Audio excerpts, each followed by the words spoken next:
नमस्कार, ये आकाशवाणी शिमला है। अब आप राजकुमारी चंदेल से प्रादेशिक समाचार सुनिए।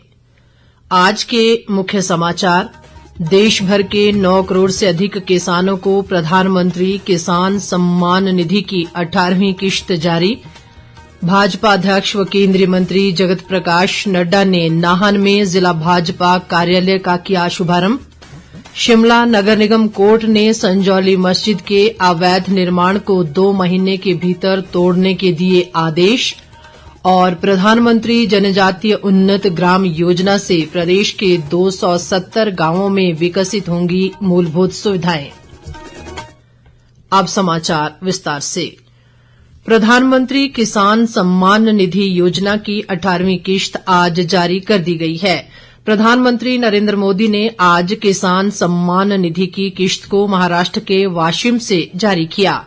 उन्होंने कहा कि देश भर में 9 करोड़ 4 लाख से अधिक किसानों को 20,000 करोड़ रुपए से अधिक की राशि का प्रत्यक्ष वित्तीय लाभ मिला है। केंद्रीय कृषि मंत्री शिवराज सिंह चौहान भी इस दौरान मौजूद रहे। इस बीच प्रधानमंत्री नरेंद्र मोदी ने खादी की बिक्री के नए रिकॉर्ड को उत्साहजनक उपलब्धि बताया है। उन्होंने एक सोशल मीडिया पोस्ट में देशवासियों के बीच स्वदेशी के प्रति तेजी से बढ़ते रुझान को रेखांकित किया। गांधी जयंती के अवसर पर नई दिल्ली के खादी भवन में एक ही दिन में 2 करोड़ 1 लाख 37 हजार रुपए के उत्पाद बेचे गए। भाजपा के राष्ट्रीय अध्यक्ष व केंद्रीय स्वास्थ्य मंत्री जगत प्रकाश नड्डा ने आज नाहन में सिरमौर जिला भाजपा कार्यालय का शुभारंभ किया। अपने संबोधन में उन्होंने कहा कि भाजपा का जिला कार्यालय पार्टी को आत्मनिर्भर बनाने में अहम भूमिका निभाता है और इसीलिए देश के हर जिले में पार्टी कार्यालय बनाए जा रहे हैं। नड्डा ने कहा कि प्रधानमंत्री नरेंद्र मोदी के नेतृत्व वाली केंद्र सरकार गरीबों का हित चाहने वाली सरकार है और सरकार की कई योजनाओं ने विभिन्न वर्गों को लाभ पहुंचाया है। उन्होंने कहा कि केंद्र सरकार सबका साथ, सबका विकास, सबका विश्वास और सबका प्रयास के मूल मंत्र पर कार्य कर रही है। भाजपा राष्ट्रीय अध्यक्ष ने उम्मीद जताई कि पार्टी कार्यकर्ता नवनिर्मित नाहन कार्यालय को एक संस्कार केंद्र के रूप में इस्तेमाल करेंगे।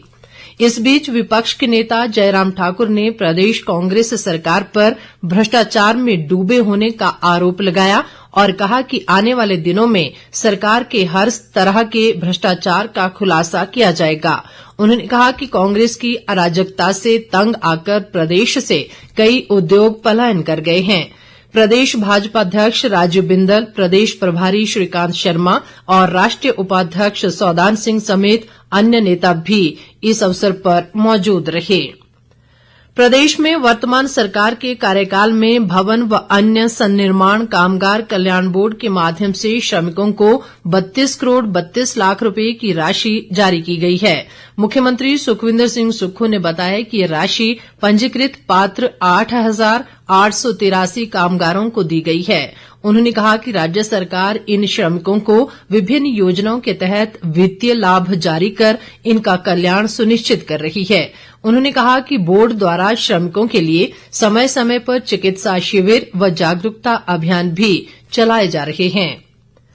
लोक निर्माण मंत्री विक्रमादित्य सिंह ने कहा है कि शिमला ग्रामीण की सभी 58 पंचायतों में मंत्री आपके द्वार कार्यक्रम आयोजित किए जाएंगे। शिमला ग्रामीण विधानसभा क्षेत्र की गनेवग नेहरा पंचायत में आज एक कार्यक्रम में उन्होंने कहा कि मंत्री आपके द्वार कार्यक्रमों में पंचायत क्षेत्र के स्थानीय लोगों की समस्याओं का समाधान किया जा सकेगा।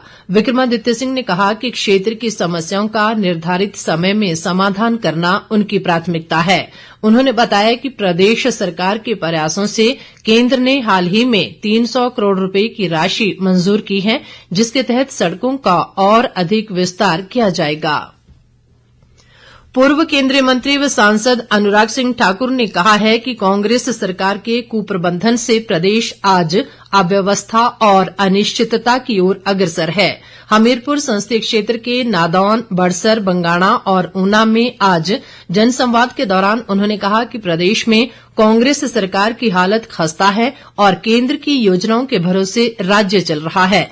अनुराग सिंह ठाकुर ने आरोप लगाया कि कांग्रेस ने हिमाचल प्रदेश को कुछ नहीं दिया और इसके विपरीत केवल सुविधाएं छीनने का कार्य किया है। उन्होंने कहा कि चुनावों से पहले कांग्रेस ने कई बड़े वायदे किए थे, लेकिन वर्तमान में खराब वित्तीय हालत के कारण सरकार को वेतन और पेंशन देना भी मुश्किल हो रहा है। बाकी समाचार अंतराल के बाद। प्रादेशिक समाचार बुलेटिन में एक बार फिर आपका स्वागत है। बाकी समाचारों में शिमला नगर निगम कोर्ट ने संजौली मस्जिद के अवैध निर्माण को तोड़ने के निर्देश दिए हैं। नगर निगम कोर्ट में आज हुई सुनवाई के तहत विवादित मस्जिद की दूसरी, तीसरी और चौथी मंजिल को गिराया जाएगा। कोर्ट ने अवैध निर्माण को 2 महीने के भीतर तोड़ने को कहा है। इस मामले की अगली सुनवाई 21 दिसंबर को तय की गई है। राजस्व मंत्री जगत सिंह नेगी ने राज्य सरकार की सामाजिक सरोकार की योजनाओं का लाभ पात्र लोगों तक पहुंचाने के अधिकारियों को निर्देश दिए हैं। रिकांगपिओ में आज एक बैठक में उन्होंने इन योजनाओं का व्यापक प्रचार प्रसार करने पर भी बल दिया ताकि हर वर्ग इनसे लाभान्वित हो सके। जगत सिंह नेगी ने राज्य सरकार की विभिन्न योजनाओं की समीक्षा भी की। उद्योग मंत्री हर्षवर्धन चौहान और लोक निर्माण मंत्री विक्रमादित्य सिंह ने भाजपा पर केंद्र से प्रदेश को मिलने वाली राशि को रुकवाने का आरोप लगाया है। एक संयुक्त बयान में उन्होंने कहा कि जब से राज्य सरकार ने कर्मचारियों को पुरानी पेंशन का लाभ दिया है, तभी से भाजपा नेता कांग्रेस सरकार और मुख्यमंत्री सुखविंदर सिंह सुक्खू के खिलाफ षड्यंत्र रच रहे हैं। इन नेताओं ने आरोप लगाया कि प्रदेश में आई भयंकर आपदा में भी भाजपा ने केवल राजनीति की है और केंद्र की ओर से प्रदेश को कोई मदद नहीं मिली। वहीं उप मुख्य सचेतक केवल सिंह पठानिया ने भी एक बयान में कहा कि भाजपा कांग्रेस के खिलाफ कई तरह की अफवाहें फैला रही है, जबकि सच्चाई ये है कि प्रदेश आत्मनिर्भरता की ओर तेजी से बढ़ रहा है। विधानसभा अध्यक्ष कुलदीप सिंह पठानिया ने कहा है कि बेरोजगारी की चुनौती से निपटने के लिए राज्य सरकार तकनीकी व व्यावसायिक शिक्षा में निरंतर गुणात्मक सुधार कर रही है। चंबा जिले में बोंखरी मोड़ में एक संस्थान के समारोह में उन्होंने कहा कि सरकार मुख्यमंत्री सुखविंदर सिंह सुक्खू के नेतृत्व में राज्य के विकास व गरीब कल्याण के लिए वचनबद्ध है। प्रधानमंत्री जनजातीय उन्नत ग्राम योजना में प्रदेश के 270 गांवों को शामिल किया गया है। इसी कड़ी में योजना में आकांक्षी जिला चंबा के 156 गांव शामिल किए गए हैं। चंबा के उपायुक्त मुकेश रिपसवाल ने बताया कि योजना के तहत चयनित गांवों में केंद्र सरकार के विभिन्न मंत्रालयों की योजनाओं के माध्यम से मूलभूत सुविधाएं जुटाने का काम किया जाएगा। योजना से जहां प्रधानमंत्री आवास योजना से वंचित रहे लोगों को पक्के घर मुहैया करवाए जाएंगे, वहीं जनजातीय गांव सड़क सुविधा से जोड़े जाएंगे। इसके अलावा सभी जनजातीय गांवों के लोगों तक पेयजल की आपूर्ति भी सुनिश्चित की जाएगी। वन्य प्राणी सप्ताह के तहत राजधानी शिमला में ढली के समीप कैचमेंट एरिया से साइकिल जागरूकता रैली को ग्रामीण विकास मंत्री अनिरुद्ध सिंह ने आज हरी झंडी दिखाई। उन्होंने कहा कि पर्यावरण को बचाना आज के समय में बेहद जरूरी है और पर्यावरण संरक्षण के उद्देश्य से ही साइकिल रैली आयोजित की गई। उन्होंने सभी से इस तरह की गतिविधियों को दिनचर्या का हिस्सा बनाने का आग्रह किया। अनिरुद्ध सिंह ने कहा कि साइकिल चलाना पर्यावरण संरक्षण के साथ साथ स्वास्थ्य के लिए भी बेहद लाभकारी है। शारदीय नवरात्रों के तीसरे दिन आज मां दुर्गा के चंद्रघटा स्वरूप की पूजा अर्चना की जा रही है। मां चंद्रघंटा नाद के साथ शांति का संदेश देती है। प्रदेश के सभी शक्तिपीठों सहित अन्य मंदिरों में मां की आराधना के लिए भक्तों की भीड़ उमड़ी रही और माहौल भक्तिमय बना हुआ है। सोलन में मेरी पॉलिसी मेरे हाथ कार्यक्रम का शुभारंभ कृषि उप निदेशक देवराज कश्यप ने किया। उन्होंने बताया कि ये कार्यक्रम पूरे देश में केंद्र सरकार के तत्वावधान में प्रधानमंत्री फसल बीमा योजना के अंतर्गत किया जा रहा है। इस कार्यक्रम में लगभग 50 किसानों को पॉलिसी वितरित की गई। अंत में मुख्य समाचार एक बार फिर। देश भर के 9 करोड़ से अधिक किसानों को प्रधानमंत्री किसान सम्मान निधि की 18वीं किश्त जारी।